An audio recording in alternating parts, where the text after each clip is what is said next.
झांसी में गर्लफ्रेंड के शादी से इनकार करने के बाद एक 25 वर्षीय युवक ने उठा लिया गलत कदम, जिससे उसकी हो गई मौत। घटना से पहले उसने अपने व्हाट्सएप पर लगाया स्टेटस कि सॉरी माँ, मुझे माफ कर देना, मैं नहीं बन पाया अच्छा बेटा, मैं जी नहीं सकता उसके बिना। रविवार को घर से 12 किलोमीटर दूर खजराहा बुजुर्ग रेलवे स्टेशन के पास रेलवे ट्रक पर पड़ा मिला उसका शव, जिसकी प्रेमनगर थाना क्षेत्र के नगरा निवासी विकास रायकवार के रूप में हुई है पहचान। उसका एक युवती से 2 साल से था प्रेम संबंध। युवक ने जब युवती के घर जाकर शादी का रखा प्रस्ताव तो उसने परिवार के सामने ही कर दिया इनकार। उसने कहा कि मैं तुमसे नहीं करती प्यार। इसके बाद उसने युवक से बातचीत कर दी थी बंद, जिससे डिप्रेशन में चला गया था वह, जिस कारण उसने उठा लिया यह गलत कदम। पुलिस ने शव को पोस्टमार्टम के लिए भेजकर मामले की जांच कर दी है शुरू। ललितपुर के मड़ावरा थाना क्षेत्र में सोमवार सुबह एक सड़क हादसे में 3 बाइक सवार और एक बछड़ा हो गया घायल। गोरा कलां और पिसनारी गांव के बीच हुई यह घटना। यहां एक तेज रफ्तार बाइक सड़क पर घूम रहे बछड़े से टकरा गई। घायलों को ले जाया गया मड़ावरा के सामुदायिक स्वास्थ्य केंद्र, जहां से एक व्यक्ति की हालत गंभीर होने पर उसे ललितपुर मेडिकल कॉलेज के लिए कर दिया गया रेफर। मामले की जांच में जुटी पुलिस। जालौन जिला बार संघ द्वारा आयोजित एक कार्यक्रम में एक बार फिर प्रमुखता से उठाई गई पृथक बुंदेलखंड राज्य की मांग। इस कार्यक्रम में पूर्व सांसद गंगाचरण राजपूत मुख्य अतिथि के रूप में हुए शामिल। उन्होंने क्षेत्र के विकास, रोजगार और संसाधनों के उचित उपयोग पर जोर देते हुए अलग बुंदेलखंड राज्य के गठन की बताई आवश्यकता। इस दौरान बुंदेलखंड राज्य 2, वोट लो और बहुत सहा, अब नहीं सहेंगे जैसे नारों से गूंज उठा सभागार। अपने संबोधन में गंगाचरण राजपूत ने कहा कि प्राकृतिक संसाधनों, विशेषकर खनिज संपदा से समृद्ध क्षेत्र है बुंदेलखंड। यहाँ से सरकार को खनन के माध्यम से भारी राजस्व होता है प्राप्त। इसके बावजूद आज भी विकास, रोजगार, सिंचाई और बुनियादी सुविधाओं के मामले में पिछड़ा हुआ है यह क्षेत्र। उन्होंने लोगों से किया आह्वान कि जब तक पृथक राज्य के गठन की दिशा में पहल नहीं करती सरकार, तब तक चुनाव में प्रमुखता से उठाना चाहिए यह मुद्दा। झांसी में 24,90,000 रुपए की डकैती का पुलिस ने सोमवार को कर दिया खुलासा। 3 सिपाहियों समेत 8 बदमाशों ने की थी यह वारदात।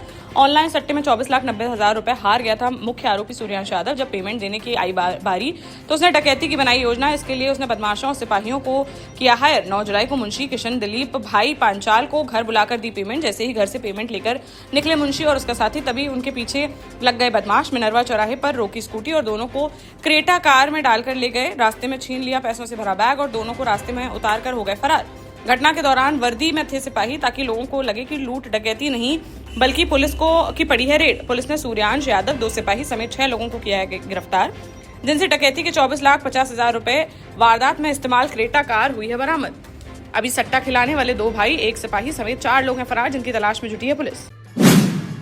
हमीरपुर जनपद के राट कोतवाली क्षेत्र अंतर्गत स्यावरी गांव में छोटे भाई ने अपने बड़े भाई की गला रेत कर दी हत्या। जानकारी के अनुसार स्यावरी गांव निवासी 67 वर्षीय श्याम बिहारी राजपूत की उनके छोटे भाई हरदयाल ने की हत्या। हरदयाल ने श्याम बिहारी को एक महिला के साथ देख लिया था आपत्तिजनक हालत में, जिसके बाद अवैध संबंधों के आक्रोश में आकर उसने इस वारदात को दे डाला अंजाम, जिससे गांव में मच गया हड़कंप। पुलिस ने पोस्टमार्टम के लिए भेजा और शव और हत्यारोपी भाई को हिरासत में लेकर पूछताछ कर मामले की जाँच कर दी है शुरू। देश का जाना माना सैनफिन ग्रुप आपके लिए फिर लाया है झांसी में वास्तु के हिसाब से फ्लोर प्लान सहित एक शानदार टाउनशिप, जिसमें सुरक्षा की दृष्टि से सीसीटीवी, एक ही ग्रैंड गेट से एंट्री और एग्जिट, चौड़ी सड़कें, parking, car wash area, senior citizen and international fountain parks, swimming pool, gym, badminton, tennis आदि courts, school, hospital, shopping mart आदि कई सुविधाएं। इसीलिए तो हम झांसी में लोगों की पहली पसंद। बाना में सोमवार सुबह गड्ढे में डूबने से 2 किशोरियों की हो गई मौत। घर से 500 मीटर दूर गडरा नहर में नहाने गई थी दोनों। नहाकर घर लौटते समय नहर पर बन रहे पुल के दौरान खोदे गए गड्ढे में पैर फिसलने से डूब गई वह। मौके पर पहुंचे परिजन दोनों को लेकर पहुंचे अस्पताल, जहां डॉक्टरों ने दोनों को कर दिया मृत घोषित। मृतकों की बिसंडा थाना क्षेत्र के हस्तम गांव निवासी श्रवण की 8 वर्षीय पुत्री राधिका और उसकी रिश्ते की बहन 9 वर्षीय अंशिका पुत्री शिवशंकर के रूप में हुई है पहचान। पुलिस ने शवों को पोस्टमार्टम के लिए भेजकर मामले की जाँच कर दी है शुरू।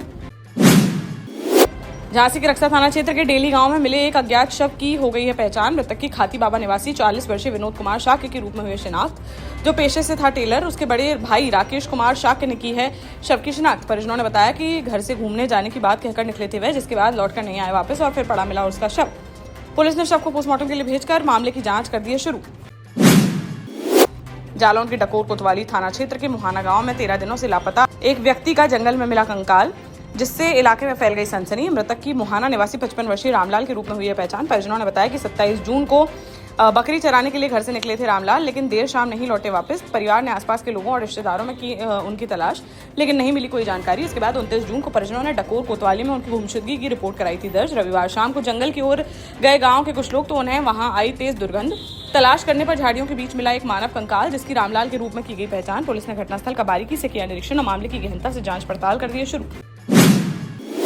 महोबा जिले के महोबकंठ में एक स्कूली वैन हो गई दुर्घटनाग्रस्त। बसंत वैली पब्लिक स्कूल की इस वैन में क्षमता से अधिक बच्चे थे सवार और इसका बीमा भी हो चुका था समाप्त। गनीमत रही कि हादसे में सुरक्षित बच गए सभी बच्चे, लेकिन घटना ने स्कूल प्रशासन की गंभीर लापरवाही कर दी है उजागर। 8 बच्चों की क्षमता में 13 बच्चों को बिठाकर ले जा रही थी वैन। महोबकंठ थाना क्षेत्र में हुई यह घटना जब अनियंत्रित होकर सड़क किनारे एक पेड़ से जा टकराई बच्चों से भरी वैन, जिससे एक दूसरे पर उछलकर गिर गए बच्चे। मच गई चीख पुकार। मौके पर पहुंची पुलिस ने सभी को निकाला सुरक्षित बाहर और मामले की जांच कर दी है शुरू।